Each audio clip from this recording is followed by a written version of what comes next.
El 18 de febrero de 2001, la NASCAR perdió a su mayor estrella en lo que no parecía más que un suave golpe contra el muro.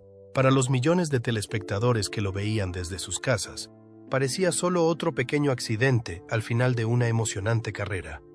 Pero los detalles del accidente de Dale Earnhardt esconden secretos que te helarán hasta los huesos. Golpeó con tanta fuerza y simplemente se detuvo. Yo tenía un corte y un montón de moratones, y lo suyo fue mucho más dramático. Lo que realmente ocurrió en esos milisegundos finales no fue captado por las cámaras de televisión. Las señales de alarma se habían ido acumulando durante meses, ignoradas por las mismas personas que podrían haber evitado esta tragedia. La verdad de lo que ocurrió aquel día es mucho más espeluznante de lo que nadie podía imaginar. Esta es la historia completa de cómo el mayor campeón de la NASCAR encontró su final y cómo su muerte cambió todo lo relacionado con el deporte que amaba. Se suponía que las 500 millas de Daytona de 2001 iban a ser una de las mayores celebraciones de la NASCAR.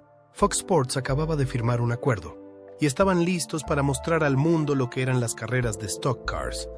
Terry Bradshaw estaba allí como gran mariscal y Dale Earnhardt incluso había llevado a la leyenda del fútbol americano a dar una vuelta salvaje alrededor de la pista la noche anterior, sacudiendo el volante hacia la pared solo para asustarlo. Todo el mundo hablaba de cómo esta carrera lo cambiaría todo para la NASCAR. Las cámaras estaban rodando. El público era masivo y millones de personas lo veían desde sus casas. Dale Earnhardt, el 7 veces campeón conocido como el Intimidador, estaba en el centro de todo. Había pasado por unos años difíciles, lidiando con lesiones que le hicieron pensar en abandonar. Una clavícula rota en Talladega, un hueso roto en el cuello en Atlanta. Estos choques le habían quitado el tacto con el coche y le habían dejado conduciendo básicamente con un brazo en 1999. Pero el año 2000 había sido diferente. Earnhardt había vuelto a las carreras y estaba demostrando a todo el mundo que al viejo león aún le quedaba algo de lucha. Su amigo y propietario del coche, Richard Childress, le había rogado que no abandonara en aquellos tiempos oscuros. Le dije que no era él, recuerda Childress. Nuestros coches no eran lo suficientemente rápidos y yo lo arreglaría. Cuando ondeó la bandera verde aquel domingo, nadie podía imaginar que ese sería el día que cambiaría la NASCAR para siempre. Los detalles de lo que estaba a punto de ocurrir revelarían algo mucho más aterrador de lo que cualquiera que lo viera podría esperar. Las señales de advertencia que nadie vio. Solo 2 días antes de la carrera, Dale Earnhardt se sentó para una entrevista con su rival, convertido en analista de televisión, Darrell Waltrip. Durante esa conversación ocurrió algo increíble. Earnhardt, normalmente tan controlado y concentrado, de repente saltó de su asiento emocionado. «Soy un hombre afortunado. Lo tengo todo», gritó. Habló de su matrimonio y de su paternidad, de sus veloces coches de carreras y de los aún más veloces coches del equipo del que ahora era propietario. Pero había algo más en esa entrevista, algo que perseguiría a todos más tarde. Earnhardt parecía diferente, casi como si se estuviera despidiendo sin saberlo. La noche anterior a la carrera, Earnhardt mantuvo una reunión de negocios con su viejo amigo Terry Labonte. Mientras firmaban lo que seguramente sería un contrato para ganar dinero, Earnhardt dijo de repente algo que hizo callar a todos los presentes. «Eso sí llego tan lejos», dijo. Cuando todos empezaron a reírse, pensando que era Dale siendo Dale, él nunca se unió. Solo se sentó allí. Terry Labonte recordaría esas palabras el resto de su vida. Fue bastante extraño cuando lo dijo en aquel momento. Recordó años más tarde, pero seguro que volvió a mi mente exactamente 24 horas después. Dale Earnhardt Jr. también notó algo extraño. Su padre, que normalmente iba directo a su coche sin hablar con nadie, se acercó a él ese día. Se acercó y le dijo: «Oye, tú puedes hacer esto. Tenemos buenos coches. Tío, vamos a hacer esto juntos». Junior, recuerda, no hacía eso antes de las carreras. Nunca le había visto. Pero esta vez hizo un punto para venir a verme. En retrospectiva, ese cambio de rutina podría haber significado más de lo que parecía. Pero en ese momento, todos los ojos estaban clavados en el coche que estaba a punto de sobrevolar la pista y estrellarse. La resistencia mortal a la seguridad. Mientras todo el mundo se preparaba para la carrera más importante del año, se libraba una batalla oculta que haría aún más impactantes los detalles del accidente de Dale Earnhardt. Se trataba de una lucha sobre un equipo de seguridad que podría haberle salvado la vida y la obstinada resistencia que selló su destino. 3 jóvenes pilotos ya habían muerto en la NASCAR en el último año: Adam Petty, Kenny Owen Jr. y Tony Roper. Los 3 habían sufrido el mismo tipo de lesión que pronto se cobraría Dale Earnhardt: una fractura basilar de cráneo. Los expertos en seguridad sabían que existía un equipo que podía evitar estas muertes. Se llamaba dispositivo Hans, una abrazadera de fibra de carbono que conectaba el casco del conductor a sus hombros. Pero Dale Earnhardt odiaba el dispositivo Hans con una pasión difícil de entender. Cuando un periodista le preguntó si llevaría uno, dijo las palabras que perseguirían a la NASCAR para siempre: "No llevaré ese maldito lazo". Los expertos en seguridad lo intentaron todo para convencerle. Cuando General Motors, Ford y NASCAR trajeron al doctor John Melvin, uno de los mayores expertos en seguridad automovilística del país, a una sesión de pruebas en Daytona para mostrar a los pilotos cómo funcionaba el dispositivo Hans, Dale Earnhardt fue el único piloto que no se presentó. Simplemente se negó a escuchar. Robert Hubbard, uno de los inventores del dispositivo Hans, estuvo presente en las 500 millas de Daytona de 2001. Su puesto en el garaje estaba justo entre Dale Jarrett y Bill Elliott, a los que se les estaba instalando el equipo de seguridad. Hubbard estaba a pocos metros de Dale Earnhardt, pero el intimidador no quería saber nada del dispositivo que podría haberle salvado la vida. Yo estaba a pocos metros de Earnhardt y él no quería oír hablar de las manos. Hubbard escribiría en su libro años más tarde: "Sabía quién iba a escucharme y sabía quién no iba a escucharme". El día de la carrera, solo 5 de los 43 pilotos llevaban dispositivos Hans. Uno de ellos era Kyle Petty, cuyo hijo de 19 años, Adam, había muerto el año anterior con el mismo tipo de lesión que estaba a punto de llevarse a Dale Earnhardt. El dispositivo Hans de Kyle estaba allí, en su coche, esperando para protegerle. La ironía era aplastante. La misma cosa que Dale Earnhardt se negó a usar ya estaba salvando la vida de otros conductores. Pero el suyo ya estaba perdido. La carrera que parecía perfecta, cuando cayó la bandera verde en las 500 millas de Daytona de 2001, todo parecía ir exactamente como esperaba la NASCAR. La carrera fue rápida, emocionante y llena del tipo de acción que hace que los aficionados amen este deporte. Hubo 49 cambios de liderato entre 14 pilotos diferentes, y Dale Earnhardt estuvo justo en el centro de todo, liderando 4 veces diferentes. Mike Helton, presidente de la NASCAR en aquel momento, observaba la carrera desde lo alto de la pista. Recuerda haber pensado que se estaba desarrollando un gran día. Detrás de él estaba sentado el presidente de NASCAR, Bill France Jr., y todos estaban contentos con el desarrollo de la carrera. Fox Sports estaba consiguiendo exactamente el tipo de espectáculo por el que habían pagado miles de millones de dólares. A los aficionados también les encantó. Cada vez que el intimidador se ponía en cabeza, la multitud de 150,000 personas rugía tan fuerte que se podía oír por encima del sonido de los motores. Dale Earnhardt estaba haciendo lo que mejor sabía hacer: correr duro, hacer movimientos audaces y recordar a todo el mundo por qué le llamaban el intimidador. Pero entonces ocurrió algo que debería haber sido un aviso de lo que se avecinaba. A 25 vueltas del final, se produjo el primer gran accidente de la carrera. Fue un accidente masivo en la recta de atrás que involucró a 20 coches, casi la mitad de la carrera. El coche naranja brillante de Tony Stewart giró bruscamente a la derecha y se estrelló contra el muro de hormigón a toda velocidad. Lo que sucedió a continuación fue aterrador de ver. El coche de Stewart chocó de frente contra el muro y luego giró hacia atrás. Las aletas del techo, diseñadas para evitar que los coches salieran volando, se colocaron en su sitio, pero no fue suficiente. Otros 2 coches golpearon el vehículo de Stewart y lo lanzaron por los aires. El coche dio una vuelta completa, aterrizó sobre el capó de otro coche y dio 2 vueltas de campana antes de detenerse en la hierba. Parecía el tipo de accidente del que nadie se libra. El metal retorcido que solía ser el coche de carreras de Tony Stewart era apenas reconocible. Pero de alguna manera, imposiblemente, Stewart salió por sus propios medios. Estaba conmocionado, pero completamente bien. cómo sobrevivió a un choque tan violento sin ninguna lesión grave. Cuando la NASCAR examinó los restos más tarde, encontraron algo increíble. El volante de Stewart estaba doblado y abollado por el impacto de su casco. Como chocó de frente contra la pared, su cabeza se había desplazado en línea recta hacia adelante en lugar de partirse hacia un lado. El volante le había salvado la vida, mientras los equipos limpiaban el desastre del accidente de Stewart. Dale Earnhardt habló con el dueño de su equipo, Richard Childress, por radio. Se sintió aliviado al saber que Tony estaba bien, pero entonces dijo algo que perseguiría a Childress para siempre.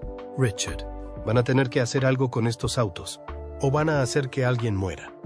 20 vueltas más tarde, esas palabras resultarían ser una escalofriante predicción de su propio destino.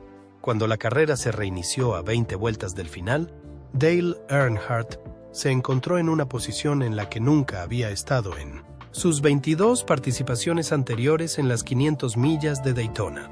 Por primera vez en su carrera, no estaba corriendo para ganar por sí mismo. En su lugar, estaba desempeñando el papel de protector de 2 coches de su propiedad, los coches conducidos por Michael Waltrip y su propio hijo, Dale Earnhardt Jr.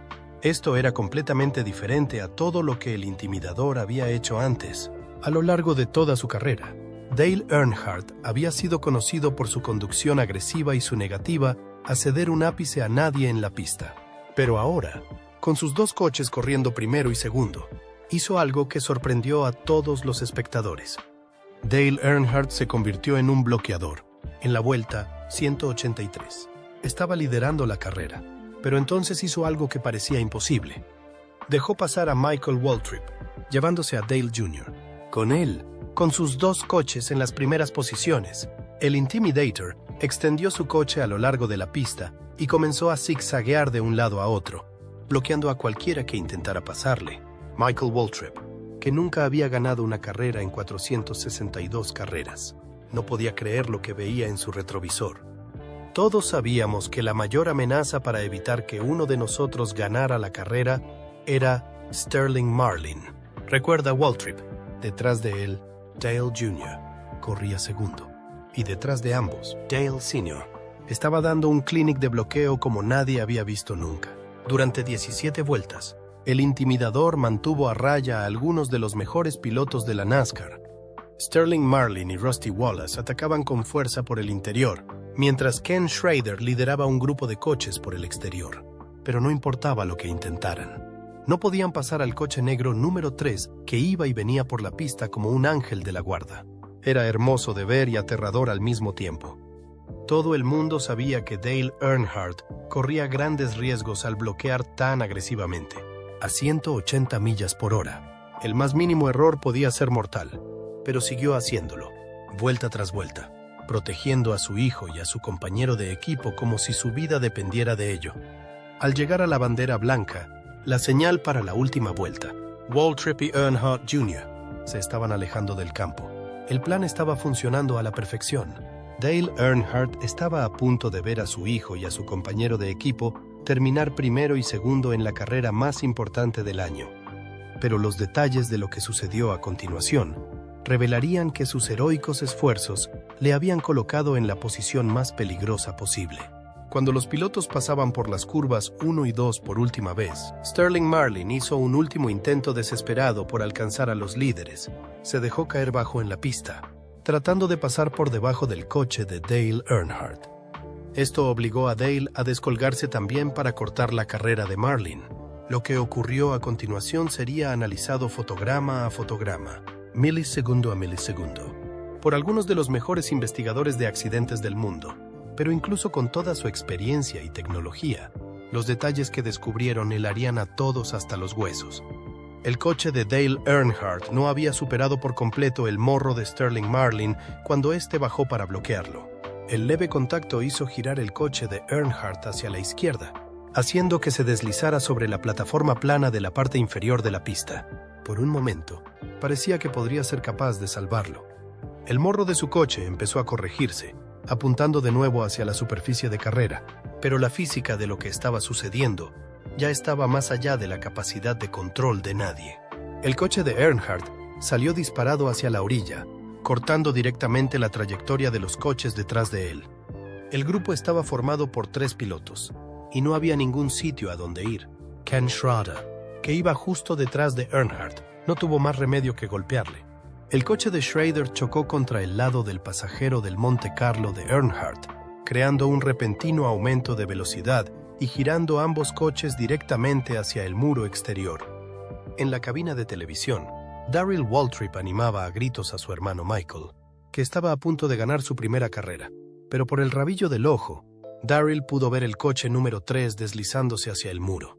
Para los millones de personas que lo veían en casa, no parecía nada, solo otro pequeño accidente al final de una emocionante carrera. Pero no fue un accidente cualquiera. Cuando el coche de Dale Earnhardt chocó contra el muro de hormigón a la entrada de la curva 4, viajaba a 160 millas por hora. El impacto fue en un ángulo mortal, no de frente como el accidente de Tony Stewart a principios de la carrera, pero en una posición que creó las peores fuerzas posibles en un cuerpo humano. El coche desaceleró inmediatamente entre 42 y 44 millas por hora. El impacto registró alrededor de 60 Gs, una fuerza tan violenta que empujó toda la esquina delantera derecha del coche de su curva aerodinámica a una superficie plana que encaja contra la pared. Dentro del coche, el cuerpo de Dale Earnhardt, de 184 libras, salió despedido con tanta fuerza hacia la derecha que sufrió un golpe en la parte posterior de la cabeza. El cinturón lateral izquierdo, que ya estaba desgastado y deshilachado, se rompió por la fuerza. Todo esto ocurrió en solo 80 milisegundos, menos de una décima de segundo. En esa pequeña fracción de tiempo, la NASCAR perdió a su mayor estrella, y el deporte nunca volvería a ser el mismo. Cuando el coche de Dale Earnhardt se deslizó por el terraplén y se detuvo en la hierba del infield, parecía que estaba allí sentado esperando a que llegara la ayuda. El coche no estaba en llamas. No estaba destruido como el de Tony Stewart. Para la mayoría de los espectadores, parecía que el intimidador iba a salir y marcharse, como había hecho cientos de veces antes. Pero Ken Schrader sabía que no era así. El coche de Schrader se había deslizado justo al lado del de Earnhardt y fueron a parar nariz con puerta en la hierba. Cuando Schrader salió de su coche, collaba. Su accidente también había sido violento, pero estaba consciente y se movía. Y su primer instinto fue comprobar cómo estaba su viejo amigo. Lo que Schrader vio cuando miró por la ventanilla de Dale Earnhardt le perseguiría el resto de su vida. Incluso hoy, más de 20 años después, sigue sin describir exactamente lo que vio. Todo lo que dirá es, solo sabía que no era bueno. Dale estaba en serios problemas, pero sus acciones lo decían todo. En lugar de saludar con la mano o con el pulgar hacia arriba, como suelen hacer los pilotos después de un accidente, Schrader empezó a saludar frenéticamente al equipo de seguridad que se acercaba. Sus gestos frenéticos fueron la primera señal de que algo iba terriblemente mal. El doctor Steve Bohannon llevaba solo un año trabajando como médico jefe de urgencias en Daytona. Había atendido a innumerables víctimas de accidentes, pero cuando llegó al coche de Dale Earnhardt, menos de 10 minutos después del impacto, supo inmediatamente que aquello era diferente. Siempre que el conductor está inconsciente, sabemos que va a ser una situación difícil, diría Bohannon años después. Cuando llegué y eché un vistazo, tenía signos evidentes de lo que llamamos fractura craneal basilar, cosas que no nos gusta ver en un conductor. Sangre saliendo por la nariz y las vías respiratorias, sangre saliendo por los oídos. Inconscience, no respond, no intenta respirar. El equipo médico trabajó frenéticamente para salvar la vida de Dale Earnhardt. Cortaron el techo de su coche allí mismo en la pista y comenzaron los esfuerzos de reanimación. Pero el doctor Bohannon sabía la verdad incluso entonces. A decir verdad, cuando le eché un vistazo en el coche, cuando no tienes signos de vida tras un traumatismo contuso importante, las posibilidades de ser reanimado y sobrevivir a ello son casi nulas. Pero intentamos medidas heroicas. Mientras el equipo médico trabajaba, Michael Waltrip celebraba la primera victoria de su carrera en Victory Lane. No tenía ni idea de lo que estaba ocurriendo a unos cientos de metros. Dale Earnhardt Jr., que había terminado segundo, empezó a correr instintivamente hacia el centro de atención del infield, pero cuando hizo contacto visual con Ken Schrader, que estaba siendo examinado detrás de una cortina, supo inmediatamente por la mirada de Schrader que tenía que ir al hospital. Lo que encontraría allí le helaría hasta los huesos, el horrible descubrimiento. En el Halifax Medical Center, a solo 1,5 kilómetros del Daytona International Speedway, Eldo, Bohannon y su equipo de 12 a 15 médicos trabajaban desesperadamente para salvar la vida de Dale Earnhardt. Bohannon y su equipo de 12 a 15 médicos trabajaban desesperadamente para salvar la vida de Dale Earnhardt. Intentaron inflarle los pulmones colapsados, le hicieron radiografías de tórax y le bombearon sangre, pero el daño era demasiado grave. En medio de todo este caos controlado, Bohannon se dio cuenta de que había alguien más en la sala de trauma con ellos. Teresa Earnhardt, la esposa de Dale, había llegado y estaba de pie, en silencio, contra la pared del fondo. Estaba muy tranquila, recuerda Bohannon. No interrumpió, no perturbó nada. Era la única que estaba en la habitación aparte del personal médico. Dale Earnhardt Jr. había llegado, pero cuando miró dentro de la sala de traumatismos, pudo darse cuenta por el lenguaje corporal de los médicos de que la lucha ya había terminado. Entramos allí y lo supimos enseguida, dice. Cuando me di cuenta de que así iba a ser, que papá se había ido, me giré y vi a Holt. Rhodesy corría hacia él. Había un ruido saliendo de mí que no puedo recrear. Es como un bramido de conmoción, pena y miedo. Pero el momento más desgarrador se produjo cuando un técnico empezó a preparar el cuerpo de Dale Earnhardt. Empezó a quitar el anillo de boda de Earnhardt cuando la voz de Teresa llegó desde el fondo de la habitación. Todo lo que dijo fue una palabra: no. El doctor. Bohannon vio cómo el técnico le miraba, confuso sobre qué hacer, y yo le dije: haz lo que te dice. Recuerda Bohannon. Después me fui. Eso siempre me ha acompañado. Cuando la NASCAR publicó finalmente el informe oficial del accidente, los detalles eran estremecedores. Dale Earnhardt había sufrido una fractura de tobillo, costillas rotas y fractura de esternón. Pero la lesión mortal fue una fractura craneal basilar, roturas en todos los huesos donde el cráneo se une a la columna vertebral. El impacto también le había roto el cinturón de seguridad lateral izquierdo. Pero el detalle más escalofriante de todos fue lo que los investigadores encontraron al examinar las fotografías del coche. Manchas de sangre cubrían casi todas las superficies del interior de la cabina. El accidente había durado menos de 1 segundo, pero el daño que había infligido en el cuerpo de Dale era inimaginable. La revolución que lo cambió todo. A las 7 p.m. de esa tarde, el presidente de la NASCAR, Mike Helton, entró en un centro de prensa abarrotado en el Daytona International Speedway. Antes de salir de la caravana de la NASCAR, había hecho a sus colegas una pregunta que mostraba lo imposible que parecía este momento. ¿Cómo puedo decir que hemos perdido a Dale Earnhardt? El vicepresidente de la NASCAR, Paul Brooks, le dio una respuesta sencilla, sin más. Helton cogió el micrófono, se armó de valor para no llorar por la pérdida de su amigo, y dio la noticia que cambiaría la NASCAR para siempre.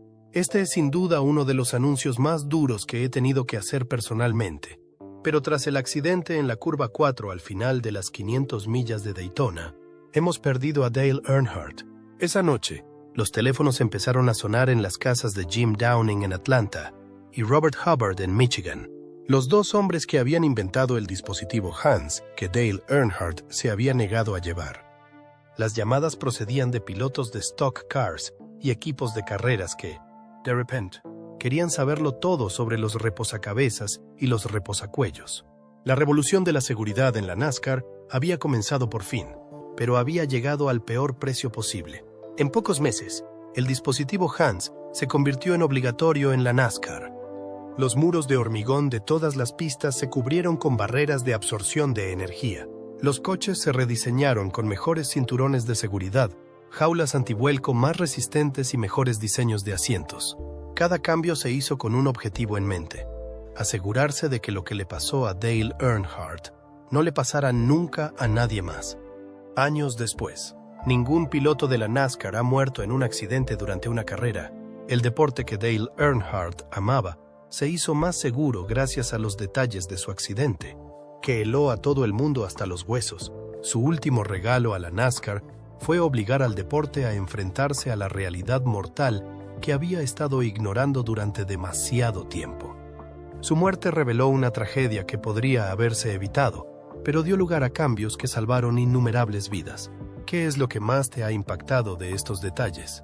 Comparte tu opinión en los comentarios. Gracias por vernos y hasta el próximo video.